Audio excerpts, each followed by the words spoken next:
Hey guys, welcome back. A message I have got an awful lot over the last few days is, can you use your Livescope in punching? Now, the answer is yes and no. Yes, you can use it in punching.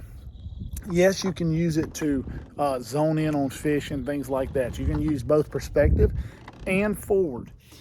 But when I'm punching mats, a lot of times I don't use it. If I see a mat or something like that, I may look at it as I'm approaching the mat, but I don't necessarily sit there and just study the whole mat.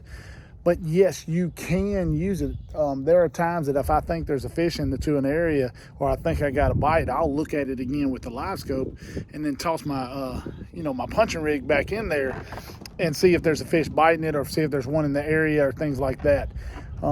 Don't necessarily just sit there and stare at the screen. I'm usually focused on putting it, gridding it out.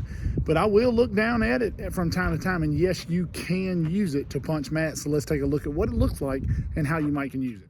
All right, in this recording right here, you can see my punching rig going through the mat. But what's very important is to notice what you can learn from these videos. It's not only about seeing the fish and things like that. You can learn the shape of mats, the depth of maps. You can learn how far in and out the fish are in the maps. This mat has a fishable area of about 8 or 9 feet to where the mat actually meets the bottom, but you can see that canopy.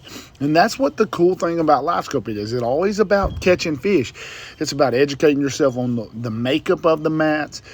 You can see the location of the mats, and then you can also see, your punching rig going up and down. But I think that's a secondary feature for what you can use the Livescope for. Like right there, you can see me jigging it up and down. If there was a fish right there, you'd be able to see him come up and hit it, but that's not the important thing in this video. All right, guys, I hope that helps. It's just a little other way to use your equipment and use everything at your resources. You're not always going to use it, but it is something that can be used. And so when I'm punching a mat, I'm using a big rod. I'm going down this one right here, 7/8 heavy, and I like a little bit of tip. The reason I like that little bit of tip is when they do hit it, you don't have time to drop the hook and set. A lot of times with that big weight, they'll get off, or they'll drop it. But so I like that little bit of a moderate action tip, and you can see right here, let me see if I can get it to show. You can see that little bit. So that's a heavy rod with a moderate action tip.